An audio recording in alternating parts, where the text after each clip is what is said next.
for us to begin our Bible class this morning. You want to come in and have a seat? Good to see everybody.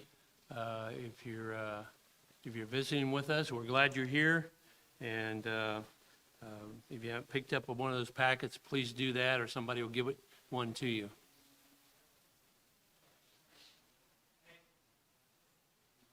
Where if you're tuning in online, we're waiting just for a few seconds here, and then we'll begin.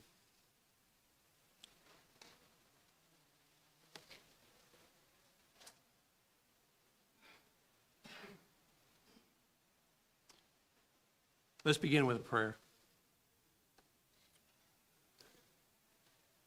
Father in heaven, thank you for this day, and thank you for the blessings of it, and this time that we have a study from your word.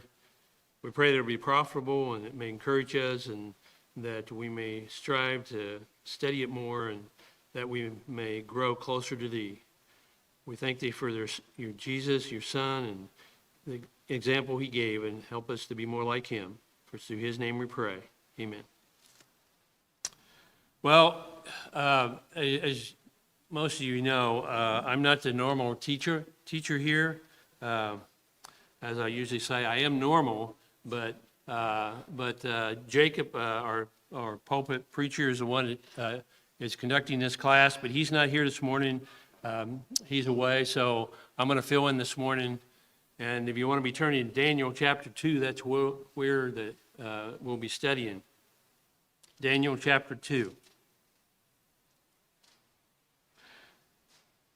And when we come to Daniel chapter 2, Jacob's already mentioned a couple of things about this, but Bible scholars, which is, by the way, I made a mistake one time of buying a few books, commentaries, that said written by the best of biblical scholars. But as many of you probably know, because you say Bible scholar, that doesn't mean Bible scholar. In other words, what they mean, they're people that write commentaries on the Bible that are considered biblical scholars, but they don't believe in the Bible one bit. It's just like Shakespeare. Experts study Shakespeare. So, but anyway, the point is, we come to that, and some of those scholars and other people just grit their teeth and try everything they can to say, Daniel, you were written 300 years later, after all this stuff. And then they go to interpret it, and even the interpretation is even the world, and historians in the world says, no, that can't be right. So, but we're here in Daniel chapter 2, and you know, there's a lot of critics, basically, like I mentioned in Daniel, that first of all, they said, well, you remember Jacob said it's written in two languages, Aramaic and Hebrew. And he started that in chapter 2, where it says he spoke in Syriac, or as King James says, or Aramaic, as we say today. And so they try to make it happen later on, but there's some scrolls that's been found since they've been hollering about this and saying, oh, that's not right. And the reason they say it's not right because they don't believe the Bible. They say nobody can do this. Nobody can predict what's going to happen, and they're right. Only God can do that. But there's some scrolls found in Egypt, in Elephantine, I believe it's the right way it's pronounced. But it's on the cataracts, northern Egypt. And if you remember a map of Africa, northern Egypt is actually, when you're looking at it, is down here, and the river flows into the Mediterranean, the Nile River. So right there, they used to have a larger city, and there are lots of scrolls, and they've found scrolls that has the words, it's in the book of Daniel, both Greek and Aramaic, attesting to the fact that, and those scrolls were from the 6th and 5th century BC, and shows that those words were indeed used at that time. And so, once again, some critics are silenced. But anyway, just that was just a quick review, and a couple other things I wanted to look at as well. You know, Jacob mentioned last time, but in verses 11 through 13, especially verse 11, you know, the king calls all his wise men in, and he says, you remember, I had this dream, I want you to tell me what it is. You know, and they said, well, tell us what the dream was, and we'll interpret it. And of course, a lot of times we think people back then were dumb and stupid and, quote, cavemen. But here's pretty smart. You know, he said, no. He said, you're so smart, you tell me what my dream was. You tell me what it was. And of course, they said that, you know, they couldn't do that, you know, which was right. And but what happens because of this? See, it shows sometimes human, I don't want to say nature, that word, but a human reaction. Look at verses 12 and 13. So they said, we can't answer you, king. So what's he going to do? Verse 12, it says, for this cause the king was angry and was very furious and commanded to destroy all the wise men of Babylon. And the decree went forth that the wise men should be slain, and they sought Daniel and his fellows to be slain. So he says, okay, you can't answer my question, I'm just going to kill everybody. It's kind of like today, isn't it? You know, there's one reaction, sometimes you may call it a knee-jerk reaction, and just, okay, we're going to do all this, as opposed to taking things the right way. But what did Daniel do? What did Daniel do? You know, Galatians 5:22 says the fruit of the Spirit is gentleness, goodness, faithfulness, kindness, meekness. And that's what Daniel did. Look at verses 24 and 25 of there. It says, then Daniel went into Arioch, whom the king had ordained to destroy the wise men. And he said unto him, destroy not the wise men of Babylon. Bring me in before the king, and I will show the king the interpretation. So Daniel sought him out. He said, don't do this. Okay, so Daniel had some action. But look up in a couple verses earlier. Look at verses 17 and 18.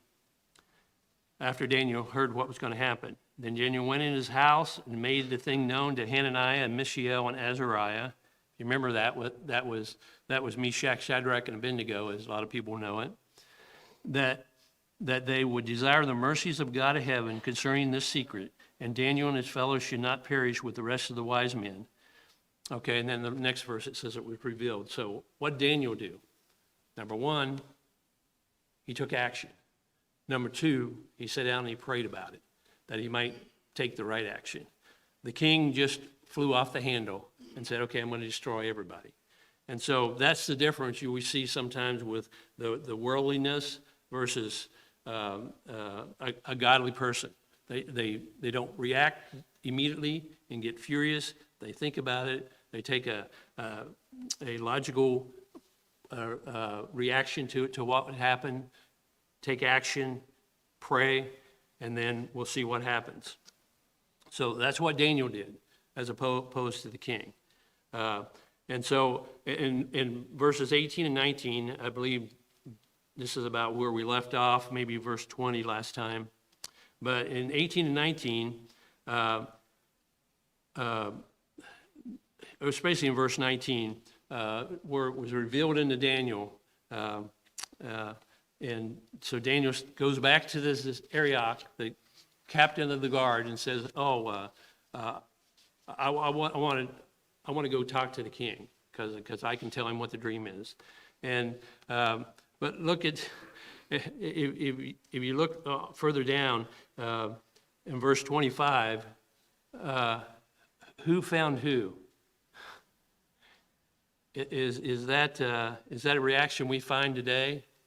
You know, here's Arioch, and he says, "O king," he said, verse 25, that he said, then Arioch brought Daniel before the king in haste and said thus to him, "I have found a man." Okay, who went to who? See, Daniel went to Arioch and said, "Hey, I can interpret this dream." Arioch goes to the king, "Hey, I've found the guy. I'm the one that gets all the credit." You know, have you ever known somebody like that? Maybe a friend or a coworker that, takes a thought or an idea and wants to take credit. Well, here's captain of the guard. He's already the captain of the guard, one of the most powerful men in Babylon. But he wants to get in even better with the king. He says, I've found a man, as opposed to somebody came to me and let me know, and so I'm bringing him to you, type of thing. So I think it's interesting, the difference. We see the king overreacting. We see his subordinates taking credit. Just typical things that happen in the world. Anybody have any comments? That's about where we, I believe, finished last time.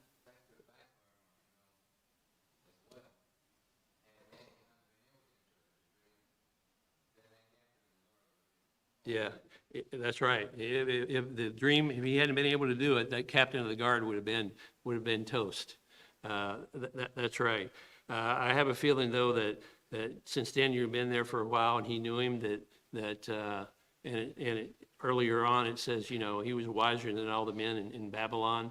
That he probably had heard that of some of his what Daniel could do. Yeah.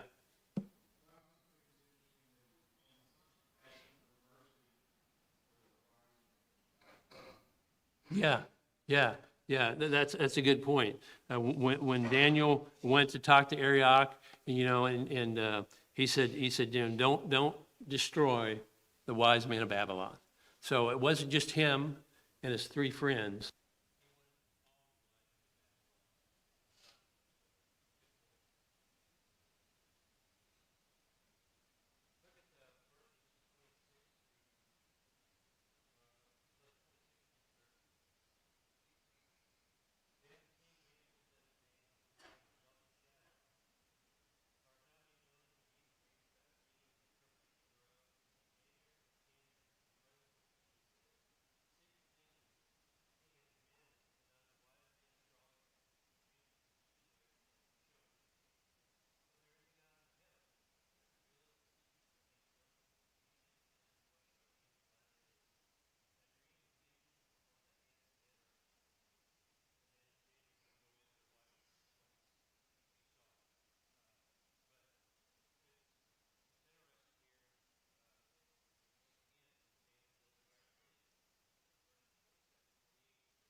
There we go. Is that a little bit better?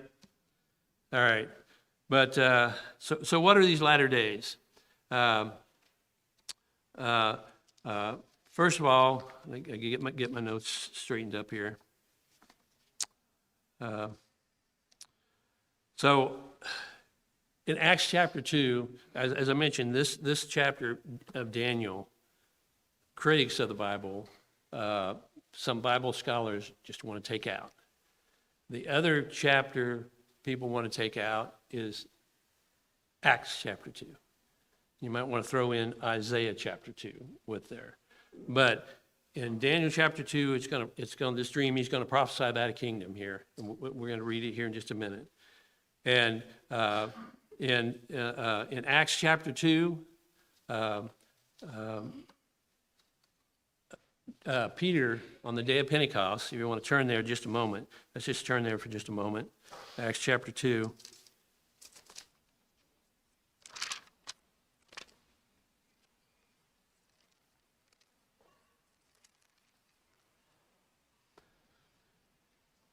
And look at what Peter says, and look at the words he used. Acts chapter 2, starting at verse 16. He says, but this is that which is spoken. This is that which was spoken by who? By the prophet Joel, that it shall come to pass in the last days, or the latter days. And what did he say? This is that. Present tense, first century. This is that spoken of by the prophet Joel. Shall come to pass in the last days, I will pour out my spirit upon all flesh, and your sons and your daughters shall prophesy, and your young men shall see visions, and your old men shall dream dreams. And on my servants and on my handmaidens will pour out in those days my spirit, and they shall prophesy. And I will show wonders in heaven above, and signs in the earth below, blood, fire, vapor, and smoke. And the sun shall be turned to darkness, and the moon into blood, before the great and notable day of the Lord. And it shall come to pass that whoever shall call on the name of the Lord shall be saved. Now, what did Peter say? All that, the moon turning to blood, all that. He said, this is that today, first century. This was what was going to be. From Acts chapter 2 on, when you see anybody talking about the church, it's past tense. In other words, it's either past tense or present tense. In other words, this is, one writer called it the hub of the Bible, if you will. This is that, Peter said, spoken of by the prophet Joel. We're going to see how this ties into Daniel in chapter 2 in just a minute. But notice he said the latter days. And so, once again, a reference to that. The book of Hebrews, we just finished here a few months ago that we've been studying. The very first couple verses in the book of Hebrews says something similar. Hebrews chapter 1, verses 1 and 2. God, who in sundry times and diverse manners spake in times past unto the prophets to the fathers by the prophets, has in these last days spoken unto us by his Son. So once again, the idea of these last days. So Daniel's saying here, King, I'm going to tell you what's going to happen in these latter days. I'm going to tell you what's going to happen, and it's going to be part of your dream that you dreamed. And so, once again, people misuse those latter days, but those latter days, we've been in them since the first century. So says, if we believe the Bible, so says Acts chapter 2, Hebrews chapter 1, and other places in the Bible. Paul.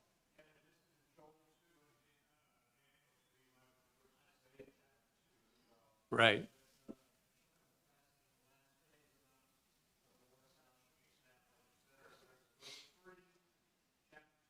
Yeah. 2:22. That's right. That's right. Joel 2, Isaiah 2, and Acts 2. All right. Any other comments? All right. And let's also, I wanted to just point out one other thing here where Daniel says that he couldn't interpret it, but there is a God in heaven that reveals us the secrets. We had a study here a while back on angels, and we talked about angels and demons and that type of thing on Wednesday night. But turn over to 1 Peter for just a moment. 1 Peter And we're going to look at chapter 1 for just a moment.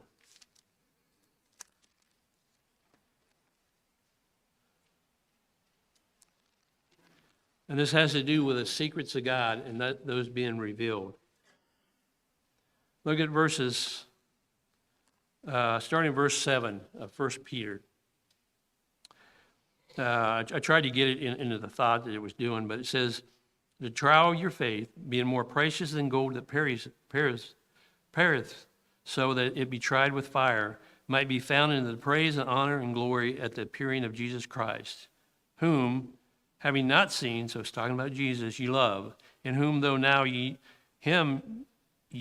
see him not, ye believe, rejoicing with joy unspeakable and full glory, receiving the end of your faith, even the salvation of your souls, of salvation which the prophets have inquired and searched diligently, who prophesied of the grace that should come unto you, searching what manner of time the Spirit of Christ, which was in them, did signify, when it testified beforehand of the sufferings of Christ and the glory that should follow." You see that? Peter said these prophets didn't know, but they searched diligently. So that mystery that Paul talks about, that we've been studying about in Colossians chapter 2 on Wednesday night, and Ephesians chapter 3, that mystery, Peter said it's been revealed. And this is what Daniel said: there's a God in heaven that reveals the secrets of men unto us, unto other men. Ephesians 1 talks about it too, verse 3, where Paul says, "Blessed be the God and Father of our Lord Jesus Christ, who has blessed us with all spiritual blessings in heavenly places in Christ, accordingly as he has chosen us in him before the foundations of the world." So God knew ahead of time that his plan was that through Christ we might be saved. And so Daniel was saying, this is the God I'm talking about. This is the God that reveals all these secrets, these secrets of men. Any comments on that? Okay, let's look at the starting at verse 30. It's kind of a long reading, but let's go ahead and read that. Verses 30 through the end of the chapter. Let me get my.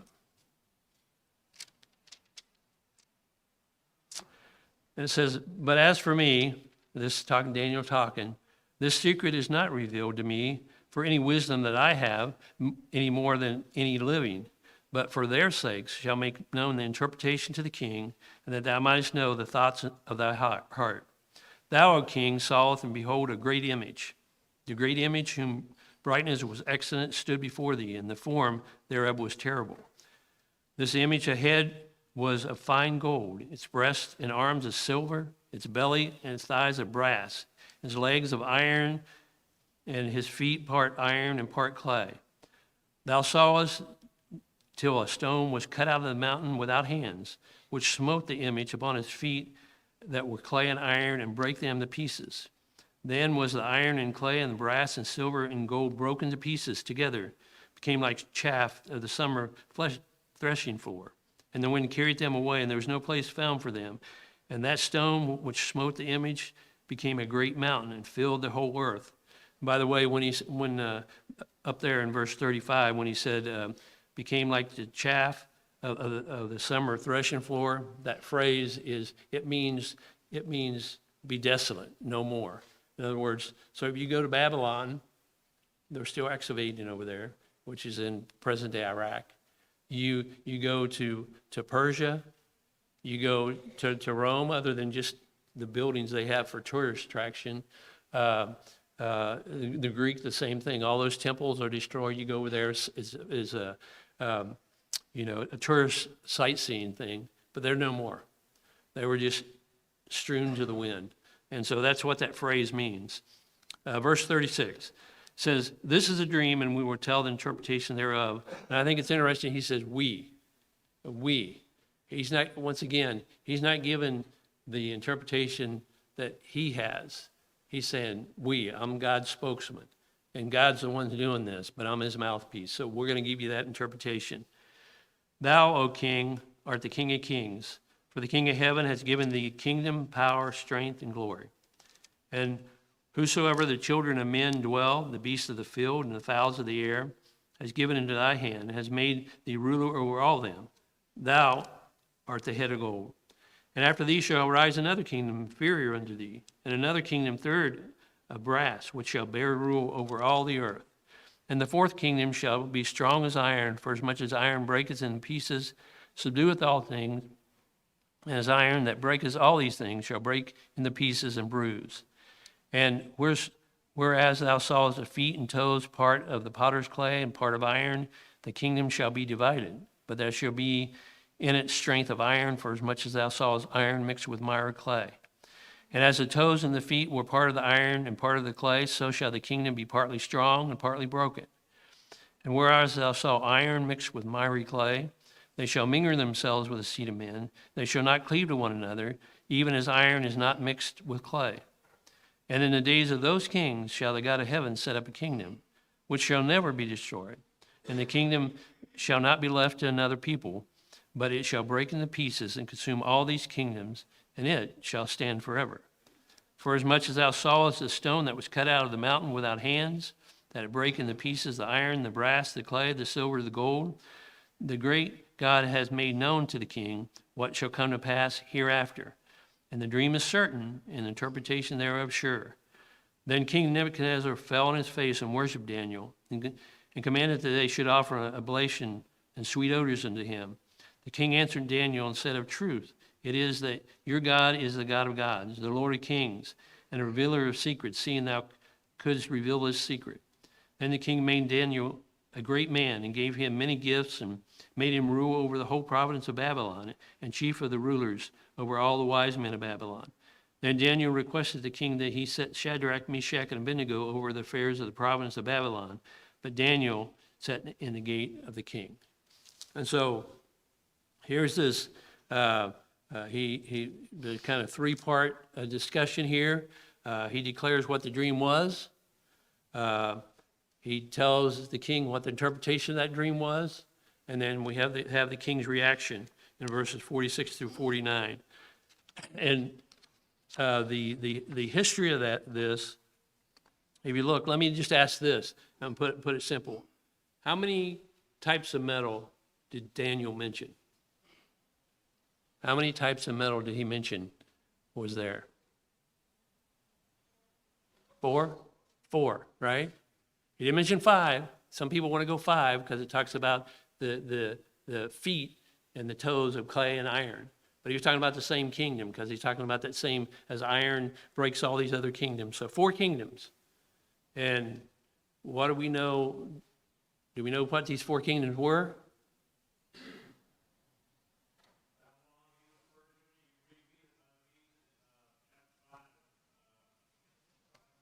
Yeah. Right. So those 4 empires, the Babylon Empire, the Medo-Persian Empire, the Greek Empire, and then the Romans, that empire. 4 metals, that's all he talked about. Some people get hung up on the toes and the feet being iron and clay, but he's talking about the iron, and it breaks the other pieces. But there's 4 pieces of metal. Any historian, and I say any, I know a lot, and I remember I talked a lot at one of the history teachers when I was in college, and we had a few discussions. But almost any history teacher, worldly, we're not talking about even the Bible, will say, these are the 4 kingdoms. These are the 4. And people who want to take this and move it down to the 1st century or 2nd century BC says, no, there's 5, and they get the toes with the iron and the clay mixed up. But I think it's interesting that I think it was Brother Thomas Warren wrote, and he was talking about some things, and he wrote to different professors across the U.S. I think it was him. I might get my men mixed up, but it was one of the men in the Brotherhood that had the debates. And I like say, I think it was Brother Warren, but he wrote and said, can you tell me the empires and what this means and how many empires there was? every one of them said 4. And these are people that don't even believe in the Bible. But you have people who say they believe in the Bible, and they want to twist it and make it 5 or 6, and make it go, the Holy Roman Empire, and it's got to rise back up. And they talk about all this stuff, the premillennialist. And I know Don on Wednesday night when we're talking about Colossians, he mentioned that Colossians 1:13, that talks about the kingdom. Present tense, first century, the kingdom was there. And so in Colossians 1:13. So, but anyway, let's just look at a couple of these things. And, when was this revealed into Daniel? It was in the night visions. His friends, they prayed, and then it says it was revealed, verses 18 and 19, the night visions. It was revealed in night vision to Daniel. If you turn over to Daniel chapter 7, and Jacob will cover this later, I'm sure, but we're going to flip ahead for just a moment. Daniel chapter 7, okay, he's going to use the same version again. Look at beginning of verse 13. It says, I saw in the night visions, and behold, one likened unto the Son of Man, that came into the clouds of heaven. And he came into the Ancient of Days, and they brought him near before him. And there was given him dominion and glory and a kingdom, and all the peoples and the nations and languages should serve him. His dominion is an everlasting dominion, which shall not pass away, and his kingdom is that which shall not be destroyed. Daniel 2:44, in the days of those kings shall the God of heaven set up his kingdom. Who, in the days of what kings? Right before that, he said, he was talking about the kingdom of iron, and iron mixed with clay. That kingdom was the Roman Empire. And that's why I mentioned earlier about most historians are going to tell you there's 4. In the days of those kings, right here in the context, Daniel says, that's when the God of heaven is going to set up his kingdom. And it's not going to be a kingdom, it's going to evaporate. It's going to be forever. Think of it as this way. This is kind of like coming at it from the other angle. Is Jesus eternal? I hope we say yes to that. Okay. Is in him dwelleth the fullness of the Godhead bodily. Colossians 2 and verse 9. He was God embodiment. Hebrews 1 verses 1 through 3. The fullness, the effulgence of his glory. Jesus was God in the flesh. John 1. In the beginning was the Word. Later on in that chapter, verse 14, and the Word became flesh and dwelt among us. And of course, Jesus told his disciples, if you've seen me, you've seen the Father. Jesus is eternal, right? Does Jesus have a kingdom? What's the kingdom? Pardon? The church. The church, right? Jesus has a kingdom. We've been translated, Colossians 1:13, in the kingdom of his Son, first century. In that kingdom. It uses the same word. A lot of times the church, the kingdom, the body, they're all used interchangeably. He has a kingdom. Jesus is eternal. If he's a king, if he's eternal, is his kingdom eternal? Yeah. Turn over to 1 Corinthians chapter 15 for just a moment. 1 Corinthians chapter 15.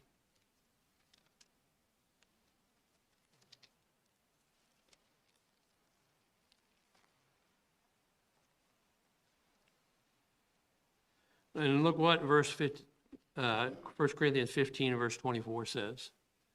Says, then cometh the end, when he shall have delivered up the kingdom of God, even to the Father, when he shall put down all rule and all authority and all power. And it talks about the last thing to be conquered is death, because he's talking about the resurrection. But he's talking about the kingdom. Jesus will deliver up the kingdom to God, and it will stand forever. If we're in the kingdom, if we're in the church, and we've been found faithful, we will live and reign with him forever. So says the book of Revelation and various other places. So Jesus is eternal, and he has a kingdom. That kingdom is eternal as well. Look at, any comments on that? Okay. Look at verse 45. I think it's interesting here that Daniel says, "For as much as thou sawest a stone that was cut out of the mountain without hands." Has there been any other place where we're talking about stone and things being written without a hand? What about the commandments? They're written by the finger of God, right? So here was a stone cut out without hands, and breaking the pieces of the iron, the brass, the clay, the silver, and the gold. And that great God has made known unto the king what shall come to pass hereafter. And the dream is, I think this is what's going to happen, and it's probably going to happen, so it's okay, right? Is that what Daniel said? No, what was it? He said, no, there's no question about it. He said, it is certain, and the interpretation sure. He said, there's no doubt about this. This is what's going to happen. This is the way it's going to happen. This is when it's going to happen in the days of those kings. And there's no doubt about it. It's sure. And like we just said, you open up the book of Acts, or even before the book of Acts, Jesus talking to his disciples in John 9, verse 1. He said, some of you standing by will not taste death till you see the kingdom come with power.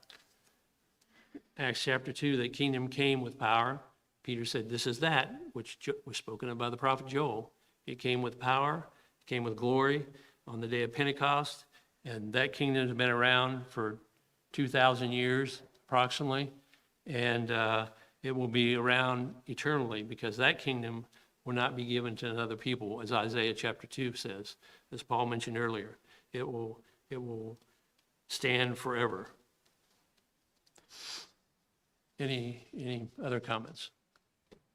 All right, last couple here. I know I've been doing most of the talking, but I think we're almost through with chapter 2.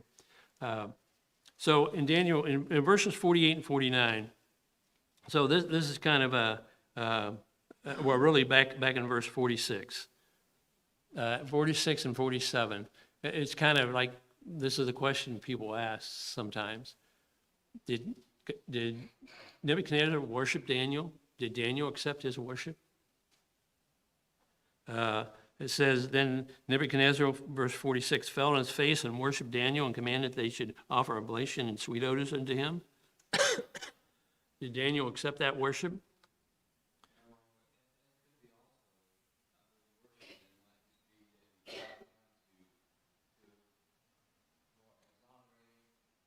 Yeah. Look at verse 47. I think there might have been, we don't have it. It's just an opinion. We don't have it in between, but look at verse 47. Then the king answered Daniel and said, of truth, it is your God. So I don't know if there was a conversation in between, a 30-second, a minute conversation in between that's not recorded here, but Nebuchadnezzar said, truly it is your God. And he starts talking about Daniel's God after talking about wanting to worship Daniel. So perhaps Daniel said, hey, look, don't worship me. God's the one that gave me this dream. And Nebuchadnezzar replies, oh, your God is a great God. Now, when he said that, did he believe? Did Nebuchadnezzar believe that? No. I don't think look at his words. It says, of truth it is your God. Your God is the God of gods. So you think he maybe had thought that, oh, okay, there's still lots of other gods, but your God's the top God. You think maybe that's what he believed? I think probably, because if you turn over to chapter 3, look at the very first verse of chapter 3. It says, Nebuchadnezzar the king made an image of gold. Now he's making this image that Daniel saw. He's going to make this big image of gold. And what's he going to do? We're not going to go through this, Jacob, or talk about this next week. But you know that the Daniel's three friends and the fiery furnace, you know what happened? Did Nebuchadnezzar really believe in God? No, he set up a God and said, I'm God. This image that Daniel told me about, I'm going to set one up out there, this big image, and I want people to bow down to it and worship me. So I think he was taken back. He realized Daniel was something special, but he still didn't have to say, that is the only God. He just said, oh, your God is better than my gods. In other words, what he was saying. Your God can interpret all these dreams. He must be pretty good. But I want people to worship me too. So he wasn't quite ready to say, okay, I believe only in the one God and I need to worship him. But he did give Daniel the glory. And so Daniel and his 3 friends, they were put all over the province of Babylon. Does this always happen? You know, Daniel and his 3 friends, they prayed. Daniel went to the king of the guard. He interpreted the dream and everything was okay. Is this what happens all the time? No. If that's what happened all the time, we wouldn't have the book of Revelation, or we wouldn't have the book of 1 Peter and other books. John had to write the book of Revelation because people were suffering. People were praying. People were being thrown to the lions, etc., in the first century and being killed. And he had to say, look, here's the main purpose. As the book of Revelation says, if you overcome, then you can come over and live with me. Jesus speaking. And so that's what he's saying. And later on in chapter 3, we'll see that's what Daniel's 3 friends said. King, we're not going to bow down. And our God, he can deliver us. But even if he doesn't, because they knew that long term, what was the best thing for them. And so, no, it doesn't always happen like this, but it happens like this, and it did happen like this. And so where we can study the Bible and say, look, God took care of Daniel and his friends, and he can take care of us. Not always pretty. Daniel and his 3 friends was in Babylon. They were taken from their families in Jerusalem. But God took care of them, and so he can take care of us is a good lesson, and will take care of us, as we see here as an example. Okay, any other closing? Perfect timing. Thank you all for your attention. Jacob will be back next week.